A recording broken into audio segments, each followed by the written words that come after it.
നല്ല ഇറച്ചി തീരാനായിട്ടുണ്ടോ? അതിന് തീരും മുന്നേ നമുക്ക് കുറച്ച് ഇടിയിറച്ചി ചെയ്ത് വെക്കാമല്ലോ.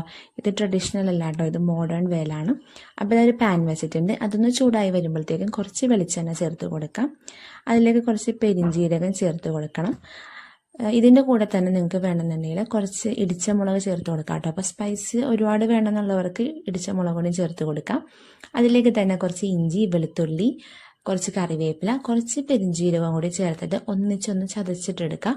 അതും കൂടി ഇതിലേക്ക് ചേർത്ത് നല്ലപോലെ ഇതൊന്ന് സോഫ്റ്റ് ആവുന്നത് വരെ വഴറ്റിയിട്ടെടുക്കാം. അപ്പോൾ അത് നല്ലപോലെ വാടി വന്നിട്ടുണ്ട്. ഇനി ഇതിലേക്ക് 3 മീഡിയം സൈസിലുള്ള സവാളയും കൂടി ചേർത്തിട്ട് നല്ലപോലെ ഒന്ന് വഴറ്റിയിട്ടെടുക്കണം. ഇതൊന്ന് ക്രിസ്പി ആവുന്നത് വരെ നമുക്കൊന്ന് വെയിറ്റ് ചെയ്യാം കേട്ടോ. അപ്പോൾ അതായത് ഒന്ന് ക്രിസ്പി ആയിട്ടുണ്ട്. ഇതിലേക്ക് കുറച്ച് ഉപ്പ്, മുളക് പൊടി, ഗരം മസാല, മല്ലിപ്പൊടി ഇതൊക്കെ കുറേശ്ശെ ചേർത്താൽ മതി. ഇത്രയും ചേർത്തിട്ട് ഇത് നല്ലപോലെ ഇതൊന്ന് മിക്സ് ചെയ്തിട്ട് കൊടുക്കാം. ഈ നല്ലപോലെ ഇതൊന്നായി വരുമ്പോഴത്തേക്കും ഇതിലേക്ക് നമ്മൾ ഉപ്പ്, കുരുമുളക്, മഞ്ഞൾപ്പൊടി, ഗരം മസാല ഒക്കെ ചേർത്തിട്ട് വേവിച്ച് വെച്ചിരിക്കുന്ന ബീഫ് ഉണ്ടല്ലോ, മിക്സിയുടെ ചെറിയ ജാറിലിട്ട് ഒന്ന് ക്രഷ് ചെയ്തിട്ടെടുക്കാം. അപ്പോൾ അത് നമ്മൾ ഇതിലേക്ക് ചേർത്ത് കൊടുക്കുന്നുണ്ട്. അപ്പോൾ ഞാൻ 2 ബാച്ചായിട്ടാണ് കേട്ടോ ചേർക്കുന്നത്.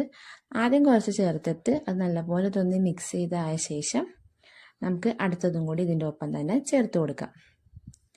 അപ്പോൾ ഇതുപോലെ നല്ലപോലെ നമുക്കൊന്ന് മിക്സ് ചെയ്തിട്ടെടുക്കാം. ഈ സമയത്ത് നിങ്ങൾക്ക് കുറച്ച് കുരുമുളക് പൊടി ചേർക്കാം കേട്ടോ. അപ്പോൾ ഞാൻ സ്പൈസ് അധികം ആവുന്നത് കൊണ്ട് അത് സ്കിപ്പ് ചെയ്യാണ്. അപ്പോൾ അടുത്തതും കൂടി ഇതിലേക്ക് ചേർത്തിട്ടുണ്ട്. ഞാൻ കുറച്ച് മുളക് പൊടി ഒരു കളറിന് വേണ്ടിയിട്ട് ചേർത്ത് കൊടുക്കുന്നുണ്ട് കേട്ടോ. ഇത് നല്ലപോലെ ഇതൊന്ന് ബ്രൗൺ കളർ ആവുന്നത് വരെ വഴറ്റിയിട്ടെടുക്കാം. നമ്മുടെ